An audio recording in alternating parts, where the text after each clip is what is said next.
everyone, and welcome to the Able Voices podcast. I'm Dr. Rhoda Bernard, founding managing director of the Berklee Institute for Arts Education and Special Needs, and I am proud to present this podcast featuring disabled artists and arts educators. We are inviting artists with disabilities to be guest hosts for the Able Voices podcast. The guest host for today's episode is jazz pianist and composer Matt Savage. Matt is on the autism spectrum.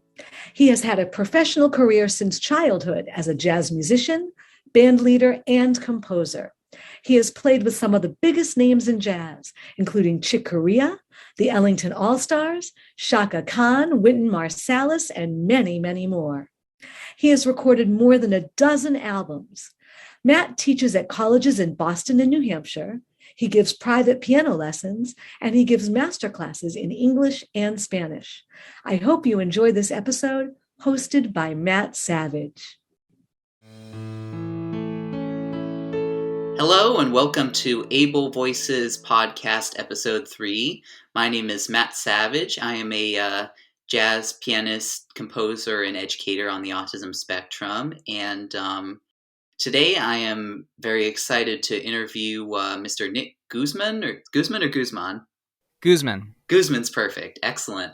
Mr. Nick Guzman, a singer-songwriter, guitarist, keyboardist, plays a whole bunch of instruments actually, also on the autism spectrum. And I'd like to start by welcoming you to the podcast, and I hope you're doing well.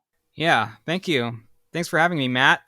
You're very welcome, and thanks for coordinating the time difference, as I see you're on the West Coast. I guess you grew up there, right? Yeah, I was born in Sacramento, and then I'm originally from the Bay Area, but I moved to Los Angeles in 2014 to pursue my career. That's very nice. It's a ways away from where we are here in Boston, where it is currently snowing a great deal right now.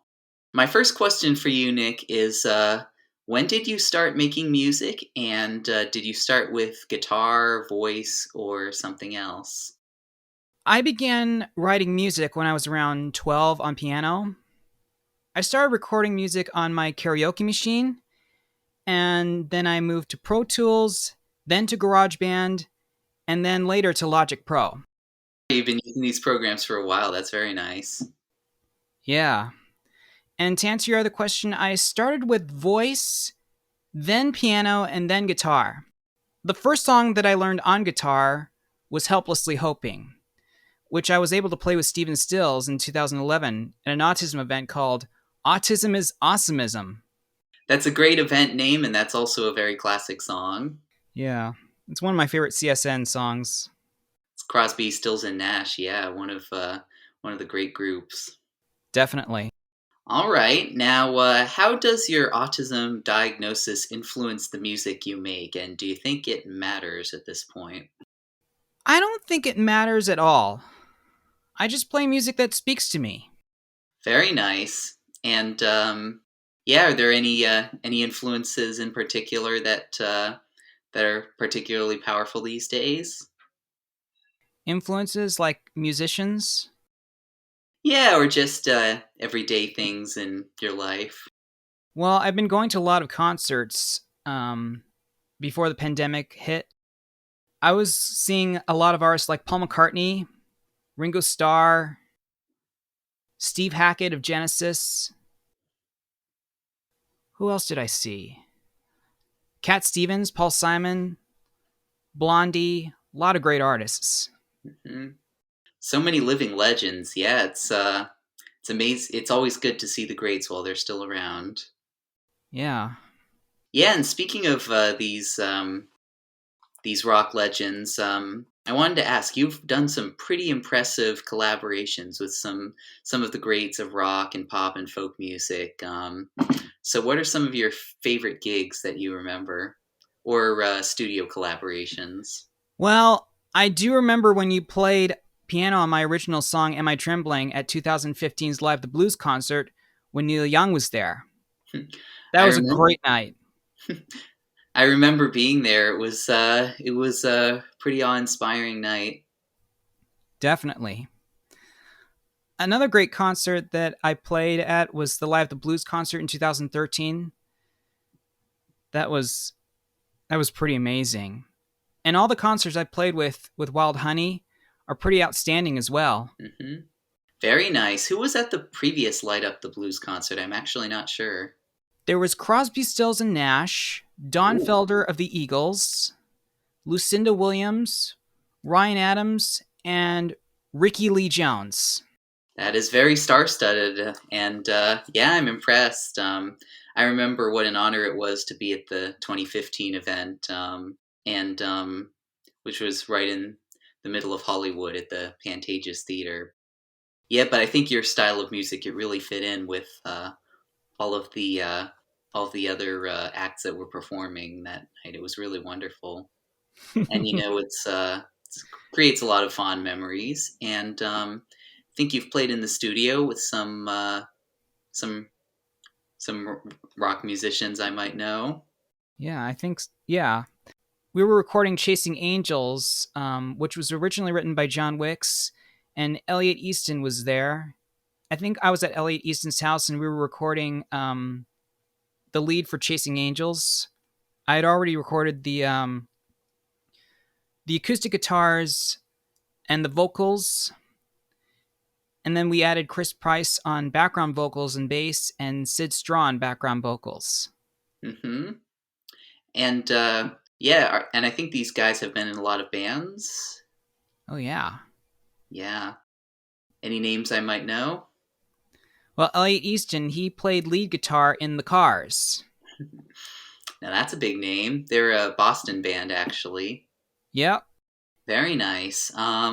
So my next question for you is, since you play a lot of instruments and you produce your own music, you're kind of doing it before that really took off in the last 2 years with all the lockdowns. So now that everybody's doing it, like, how have the last 2 years with the rise of home recording treated you so far? Like, has it been like a net positive for you, or are you kind of doing the same thing you've always done?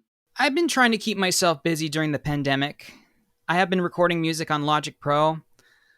I'm self-taught, but I look at a lot of YouTube videos to help me with my guitar playing, my keyboard playing, my bass playing, my drumming.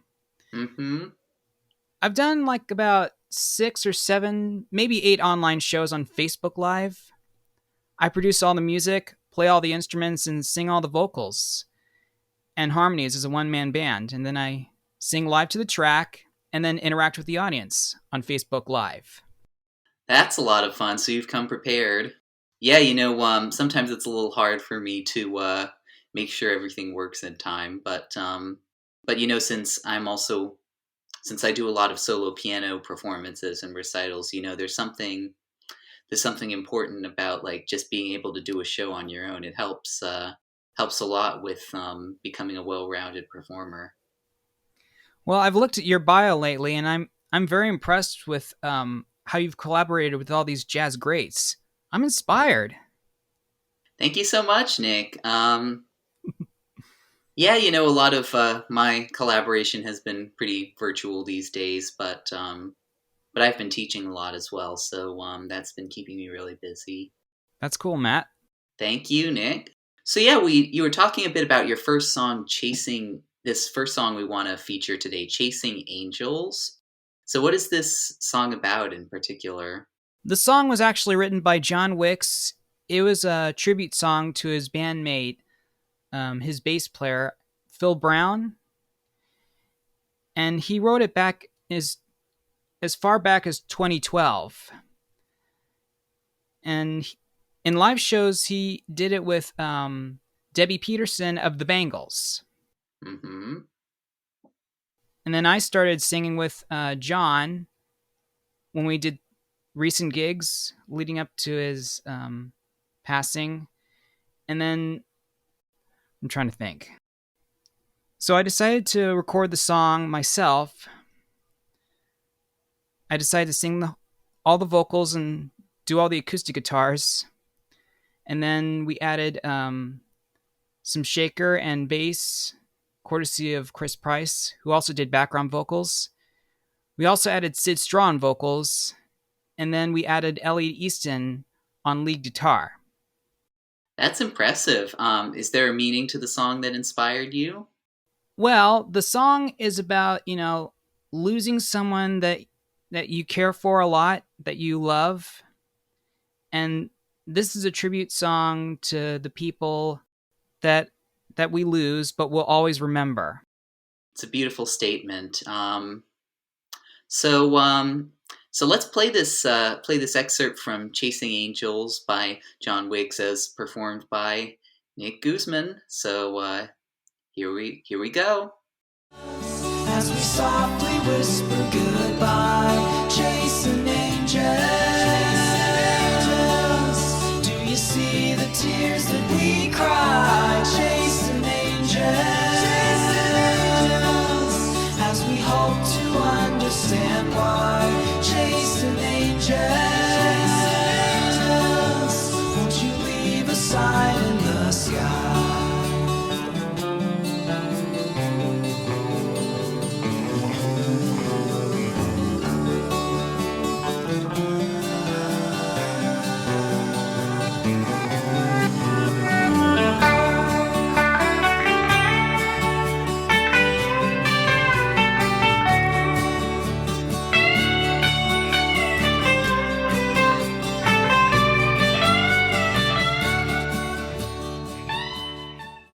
Welcome back to the Able Voices podcast, episode 3. My name is Matt Savage, and we're interviewing Nick Guzman, singer, songwriter, and multi-instrumentalist. And that was a tune called "Chasing Angels," originally written by John Wicks. And By the way, John Wicks was the lead singer and rhythm guitarist for a power pop band called The Records.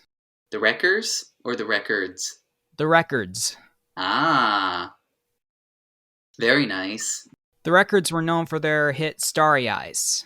Starry Eyes. That's a nice name. Yeah, you should check it out. It's real cool. Definitely, I should. So my next question is, has singing always been a part of who you are? Yes, most definitely. I'll always play music and sing, no matter if I do it for a living or not.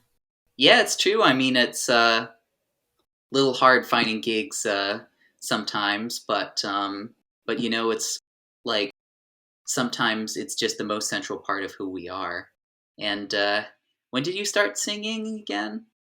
Well, I started singing when I was like 3.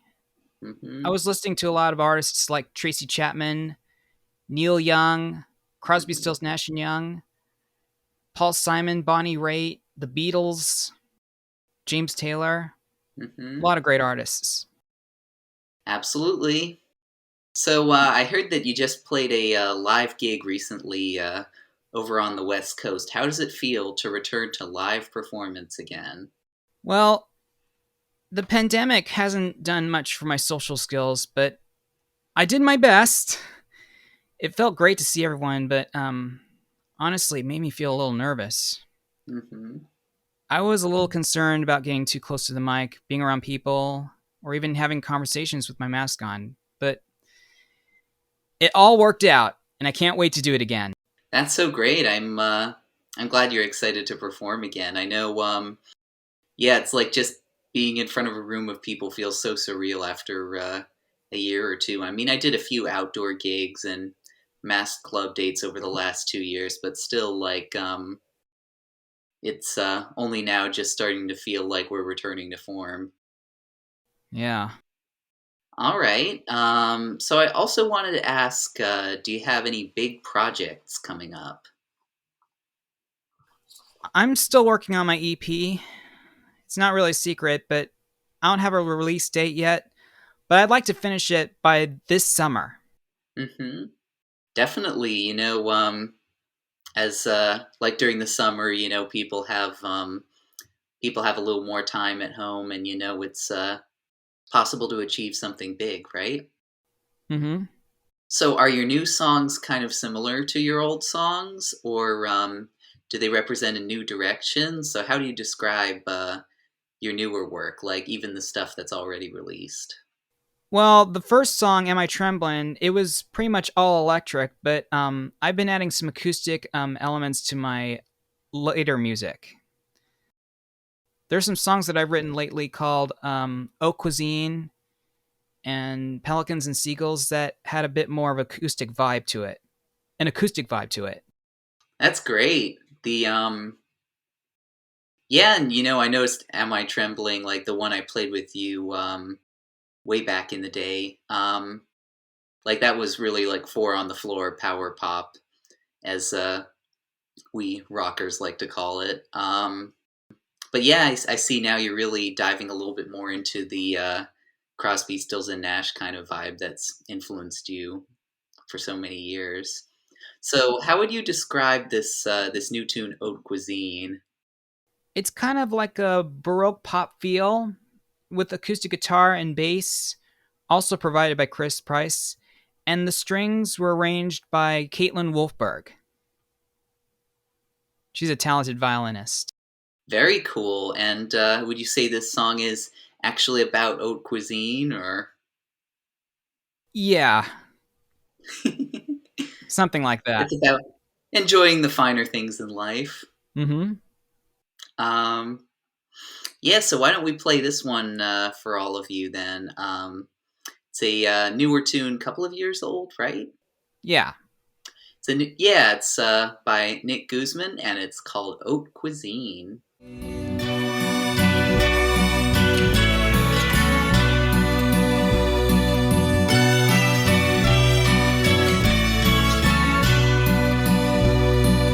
I love me some haute cuisine. You know what I mean, my jelly bean. I love me some haute cuisine. You know what I mean, my jelly bean. Marmalade spread on a toasted baguette. My baby, she loves her a nice crepe Suzette. And I love me some haute cuisine. Yeah, so Matt, what have you been up to lately? Oh, I've been up to a lot of things. I have a couple of groups that I currently lead, like the Matt Savage Quartet and the Matt Savage Groove Experiment.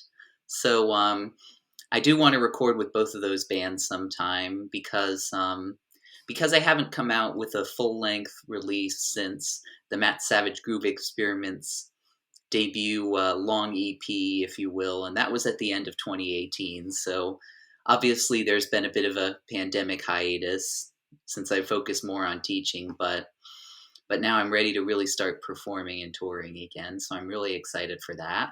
Nice. Thanks, Nick. And yeah, I've done a few things like wedding gigs. While the jazz club gigs have struggled to return, but it feels good to be playing more in person again. It really does. It's like something we've been missing. Yeah. Back in the Bay Area, I played at a wedding myself. Very nice. Any strange requests? I'm not too sure. I can't remember what I played there. No worries. I mean, I was just, we don't have to mention any tunes by name, but sometimes we get some very interesting requests. So my next question for you is, what would you say to any kids who are interested in pursuing music as a career, but overwhelmed by the sensory and social aspects of being a musician? I know a lot of kids on the spectrum have sound sensitivities, and I was one of them. I think that maybe having perfect pitch has its pros and cons. When I was young, the sounds of fire engines, sirens, crying or screaming little kids, and flying insects really made me anxious. But for some reason, when it comes to loud concerts, I had no problem. I think it's probably different for everyone. I just encourage people to follow what their passions are because it's who they are. Be who you are. Very well said. Like there's something about just being able to follow the pitches as they go that's really soothing and healing, even if it, like, no matter whether it's the quietest adagio or a full blown rock concert. Yeah. I've been to many rock concerts. Some of them were loud, but, it's worth seeing the act. Oh yeah, it is. Yeah, so I'm really curious about how you got connected with some of these greats. Just kind of by happenstance. How I got connected. Yeah, I guess it just happens like straight out of the blue. I'm asked to play a gig, and then all of a sudden, when there's another person on the bill that I know of, I'm like, wow, oh my gosh. But Definitely. And it's important that we all make connections in this world. yeah. Yeah, it's definitely fun. Absolutely. So I wanted to ask, like, how you approach writing music, especially since you play so many instruments. How do I approach writing music? Well, I come up with some ideas, about events that I've been involved in, like maybe a concert or a place that I've been to that I really love. Like last year I went to Muir Woods and it was amazing there. So I was thinking about writing about that. But I'm also thinking about writing stuff that I've been through with my family, all the anxiety and all the adventures and all the fun times we've had. I'm really not too sure. The music comes first and then the words come, but sometimes it comes vice versa. The words come first and then the music comes first. I put it all to paper or onto my notes onto my iPhone. And then I just write a bunch of ideas about how the song should go and what the song should be about. And as far as language is concerned, I have to be honest, I have a hard time trying to get the words out because I'd hate to say the wrong thing, and I just want people to know what I just want the song to give a message, to give a true message. Yeah, there's always inspirations, good, bad, and ugly. And sometimes the music is obviously represents that, and sometimes it doesn't. Also, Nick, what joys and challenges do you find working on writing music with others? I have to say, writing the music is actually easier than writing the words because, to be honest, I have a hard time coming up with words as far as songwriting is concerned. I usually get help from my family and to get some ideas about what the song should be about and where it takes place and how the story goes and the dynamics that it builds up into a chorus. Just basic ideas about how the song structure should be or how it should go. Yeah, we've got to write songs about something substantial, like not just filler. And I guess my last question for you today, is there anything else that you'd recommend we listen to, like whether your own work or someone else's? Well, you can find my music on Apple Music, CD Baby, Pandora, Amazon Music, and Reverb Nation. Also, some of my favorite artists are Billie Eilish, The Beatles, Crosby, Stills, Nash & Young, The Beach Boys, Miles Davis, and X-Ambassadors, just to name a few. I have very eclectic taste. I can tell you do. So thank you again for coming and recording. And once again, this is the Able Voices podcast, episode 3. And my name is Matt Savage, and we'd like to thank our today's interviewee, Nick Guzman, and hope to catch up with you soon. Thank you very much, Matt. You're very welcome, Nick.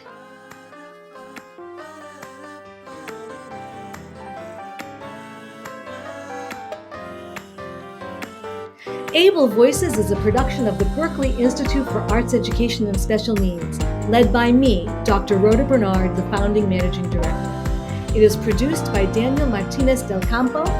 The introduction music is by Kai Levin, and our closing song is by Sebastian Batista. Kai and Sebastian are students in the arts education programs at the Berklee Institute for Arts Education and Special Needs.